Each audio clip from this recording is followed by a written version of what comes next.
I don't think that there is a right way to make music. And that is the thesis statement of this video. So I had this whole video written out and planned and recorded, and I started editing it, and it's all about making Less Than One, the new album that I just put out. And I'm gonna be honest with you, it sucked. It was all just about all of these like production hacks and things that I found in it. And I think that a little bit I was just trying to like please the algorithm. I knew that the title, production hacks on a budget would hit hard in the YouTube space, and that maybe that would give me a chance to promote this a little bit more. But that's not the kind of video that I like to make. It was boring, it was long, and it was just about it was almost like a how-to on these things that I had found along the way of creating this album.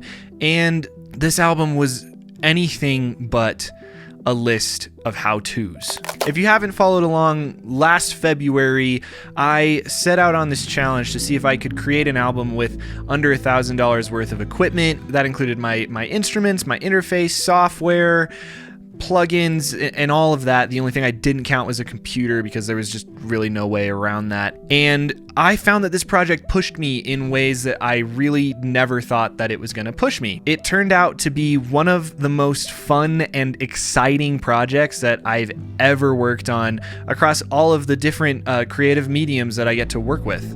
It has all the best parts of like ballad music, so it has like all the kind of structures you want to hear that are nice for your ears, and the kind of richness and rawness of like integral songwriting, but kind of gone to town with all the kind of fun pedal and production ideas too. See, by removing all of these things and putting myself in such a strict box, I was forced to break all the rules, or rather even just to create my own rules.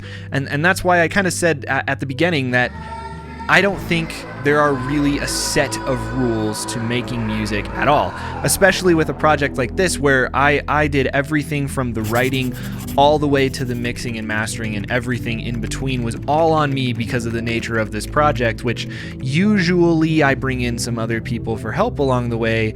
And in every single stage of this project, I found that if I tried to follow a book or a list of how I was supposed to do this, that I just completely lost the point and the joy of the song. Granted, I'm sure there's a lot of fuck-ups along the way in this, but it was such a fun process to make this record. Now, I still want to share with you some of my favorite things that I discovered along the way of making this, but I'm not going to show you every nitty-gritty plugin technique or EQ tweak, because then I'm just telling you, hey, here's how you can maybe try to replicate something yourself instead of actually create something yourself, which every time that I tried to do that throughout this project, I kind of found myself lost, and I sort of missed out on the joy of learning.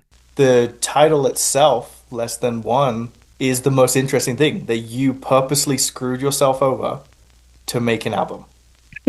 I'm very certain that the creative process should be loads of fun at times.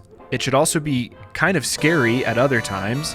And then sometimes you do have to force it. And I'll tell you, that happened at times while working on this specific project. One of my favorite things that I did on this was play with tunings on my guitar. And as right now I prepare for how to perform these songs live, I do kind of hate myself for what I've done with guitar tunings on this. But these are the different tunings that I used on this album. And I just found that retuning a guitar gave me this creative spark that actually pulled me out of the things that I already knew. These retunings kind of prevented me from going to the familiar and forced me to find something that was creative, new, and exciting for me. So on this project, I used 3 different tunings, and those are these. The first one's pretty standard, and it's what I used on the first song on this album called Synesthesis, and it's just flat standard. This is an incredibly simple song to play guitar-wise, and actually the more that I've dissected this song kind of post writing, recording, and releasing it, the more that I've realized that this is a very simple song. I think that this has become a trend for me, where the songs that sound the most difficult tend to actually be the easiest to play, and then the opposite happens, the other way around. So this is really like, there's like 4 total chords in this whole song, and everything is kind of rooted on the bass driving the whole thing. And I'm super proud of it. I think it's so strange. I can confidently say that I have never really heard a song like this song before. What the tension between of why you made the album and what the album came about, you stuck to the idea.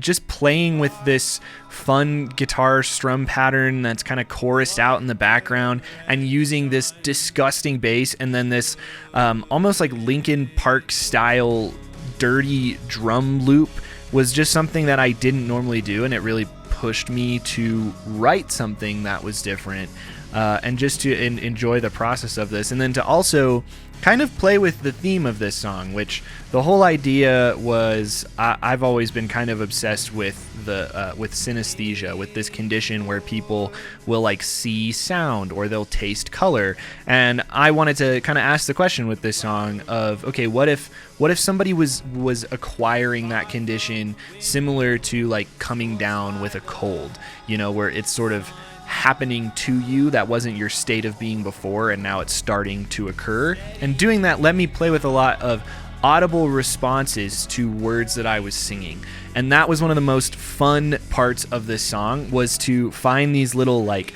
glitches and effects and synth sounds and noises and textures that I could put in to enhance what I was singing. For someone like me who likes kind of experiments music and post-rock and stuff, it's just excellent.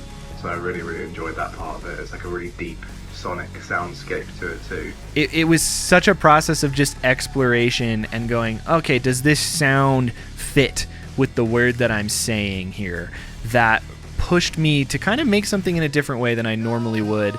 And to be honest, I didn't really even know, like, there was no planned chord progression, there was no planned rhythm on this. It was kind of just a process of figuring out along the way and saying, I'm going to do something that's really fucking different than everything that I've done before, and it was a blast. Hey, I wanted to take a quick second to say thank you to all of the Patreon supporters on this project. You guys make all of this possible. Also, after I recorded the beginning of this video, I asked my good friend Alex Burchell from the band Redwood to tell me what his opinions are from this album. If you don't know them, you should absolutely check out Redwood. They are an amazing post-rock alternative pop group from the UK who I have had the pleasure of going on tour with, and you should absolutely check out their stuff. They're absolutely amazing.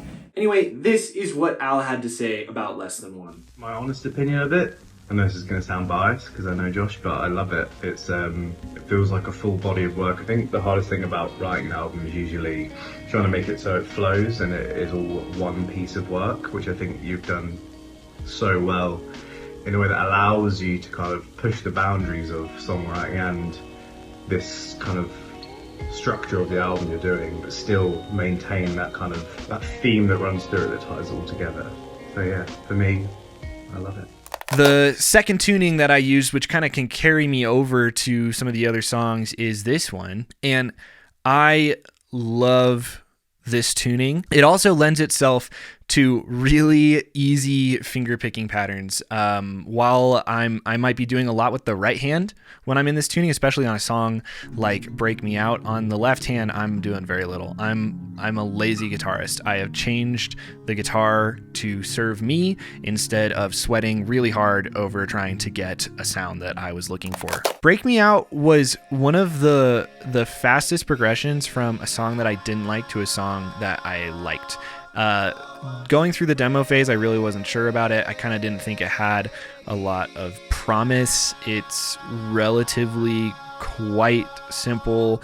There's just kind of periods where it's just a guitar, and then there's some drums, and then there's just a guitar again. It's a really simple song, except for like a really big vocal choir at the beginning.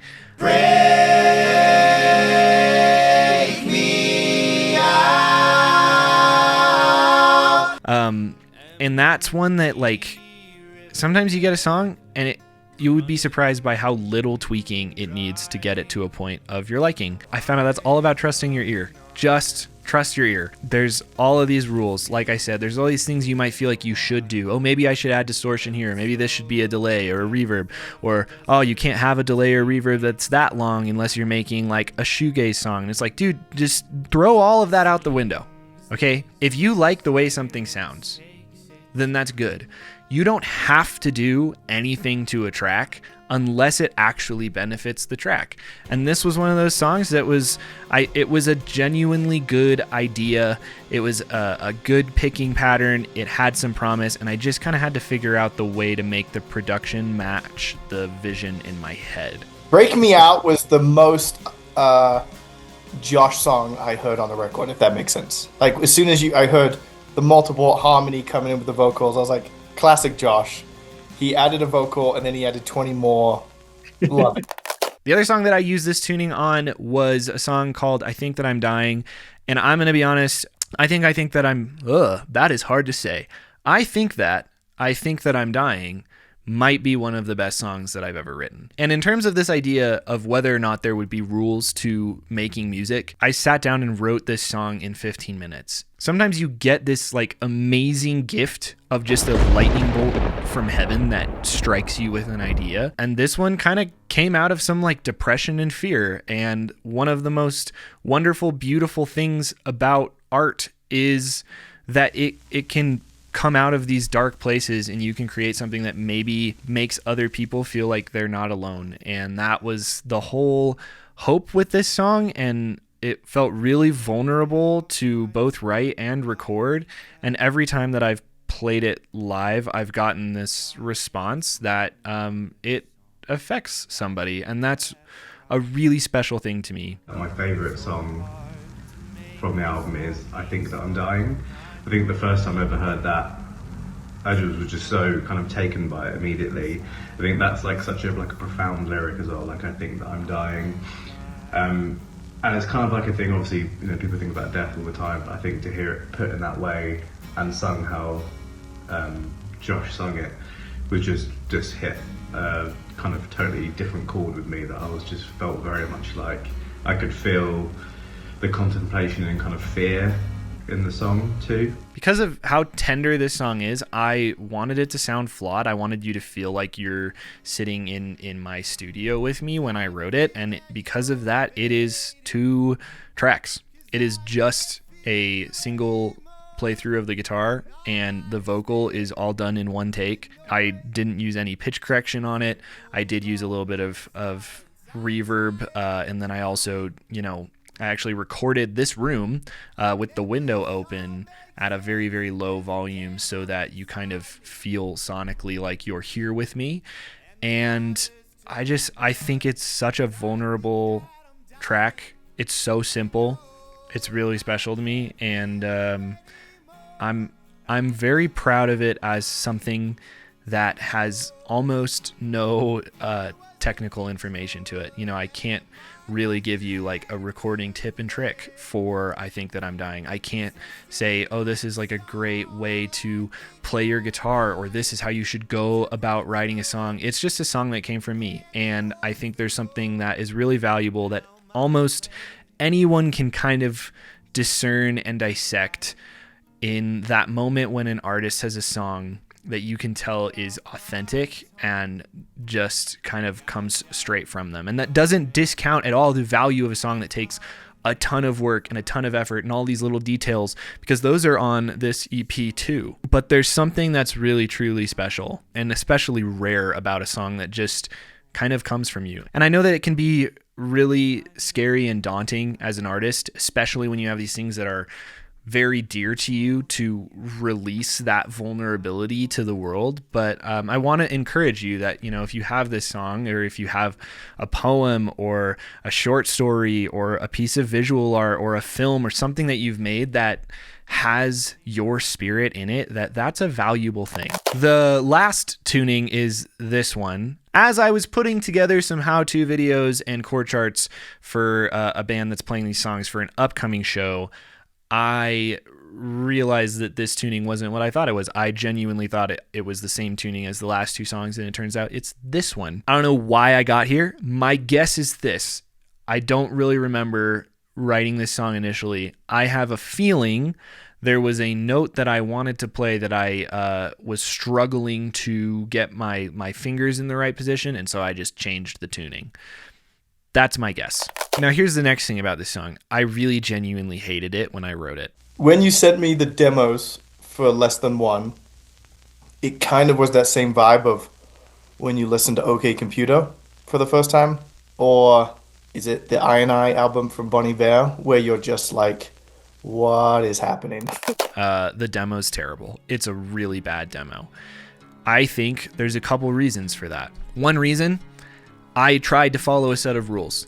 This is the first song that I recorded a demo for on this project, and I was like trying to prove myself as a audio engineer with this song, and this was almost about a year ago. And in doing that, I did a number of things that didn't actually serve the song. They just served like a pre-existing set of guidelines, and I treated those guidelines as rules instead of a way to further understand the tools. When I went and did my like final re-recordings on this and I mixed it, I did so many things so much differently, and it ended up being, I think, one of my favorite songs on this EP. It breaks the mold in a bunch of ways, but I did it without trying to break the mold. I just was working on this song and went, oh, I think that would be fun. Let's explore that idea.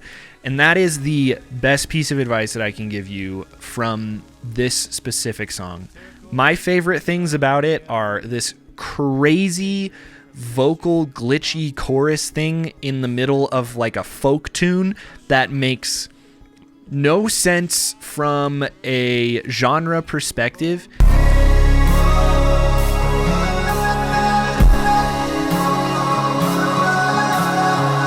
And I think it sounds so cool that I was giggling when I did it for the first time. And that really should be your reaction to writing music. Is this ever going to be like the best song for pop charts? Absolutely not. Was it really fun to make, and do I have a blast listening to it?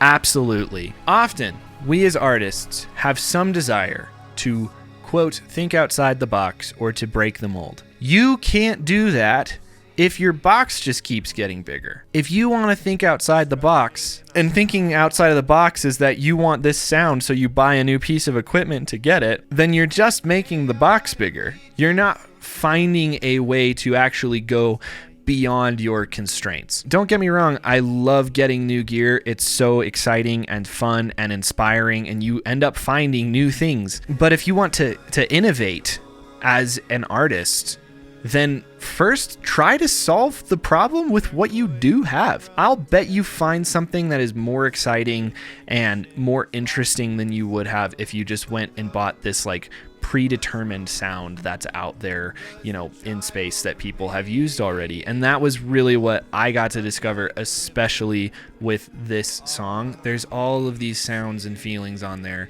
that I only found because I put myself in these constraints. What's valuable about this is creativity, I feel like, is discovering something. It's not trying to create in the process. So you're not trying to prove a point.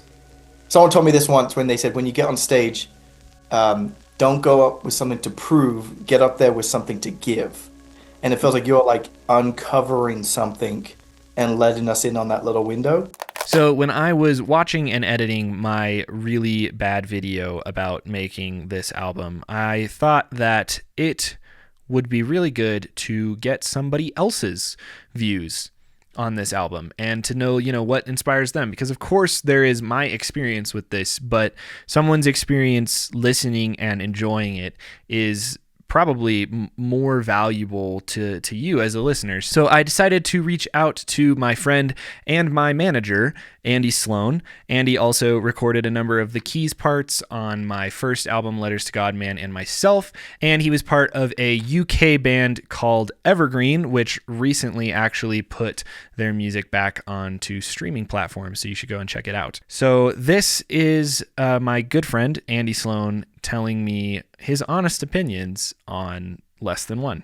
Because you limited yourself to the creative process of doing it with under a certain amount of money, you had to discover things that you would have never discovered in your comfort zone, which would have been an acoustic or an electric plugged into your computer, right? And a journal and singing. This way you sat down, I'm guessing, with a MIDI keyboard and got lost for 3 hours and probably made some of the worst music you've ever made in the process of making less than one. Where Letters felt a little bit more of a complete saga, this feels like, well, maybe not even maybe not a page out of your diary. It's like, I have these 2 lines of one page on page 1, and then these 2 lines on page 33, you know? And it's like, again, it's the sample aspect of your diary. So I actually probably would tell people, don't listen to it unless you listen to the whole thing. Or come and experience it live, which, as of the date of this recording, has never happened yet. Yeah. Whenever this video goes out, the end of March, year 2025, we're going to attempt to play it live, which I'm stressed out about as a keyboard player because, thanks, Josh. And, but again, you've almost screwed yourself over, Josh, with you're removing yourself from what you're comfortable with an electric guitar around your neck. So once again, there is no right way to go about making music. If I can tell you anything, it's like, just make the music. And I promise you that a song you've written and recorded and released is always going to be better than the song that you didn't write, record, or release, because then someone actually, gets to hear it. Now, I know that some of you who follow on this channel are interested in the nitty-gritty, like plug-in EQ tweaks, what's my signal chain, and all of that information, and you kind of want to be inspired or to play with it. So because of that, if you want to know, you can go to patreon.com/ragged-oak, and I have put up a post that contains all of that information, as well as a written document all about how I went about some of these different processes.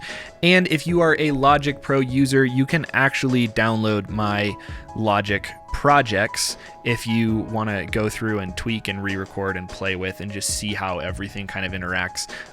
Please don't make fun of me, because once again, I don't really know what I'm doing. If you want to listen to this album, it's available in physical release only. This is one of the beautiful vinyls of this record. I am super, super proud of it. It looks gorgeous. You've got these different cases. There's a wonderful little booklet in there. I'm really stoked about this. That's not the only way that you can listen to it, though. You can also order prints, you can order cassettes, and you can order a thumb drive of it, and I will mail it to you, and you get a download code immediately. If you're like, dude, I don't have $6, is there any other thing I can do? Then please email us at management@raggedoak.com, and we will figure out a way to get this to you.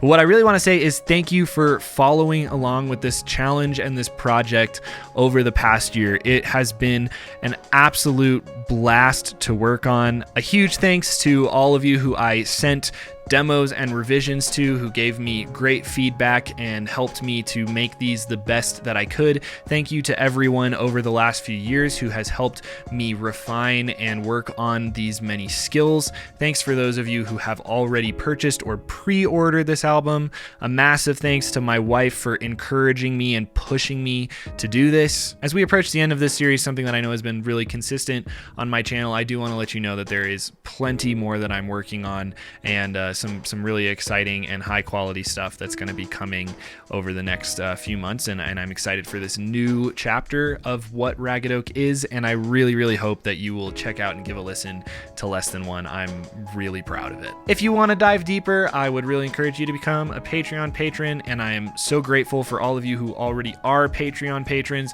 Thank you so much for supporting Ragged Oak and me and making it possible that I can continue to do this and not live in a cardboard box. You can also be a free member on Patreon if you have commitment issues, and I put a bunch of stuff that doesn't go on these other channels there as well, and that's a place that you can check out all sorts of good stuff. And I also recently restructured the Patreon tiers, so there is some different things being offered to members each month. So please go and check that out. Thank you so much for watching and supporting Ragged Oak and Less Than One. Fuck, what am I saying?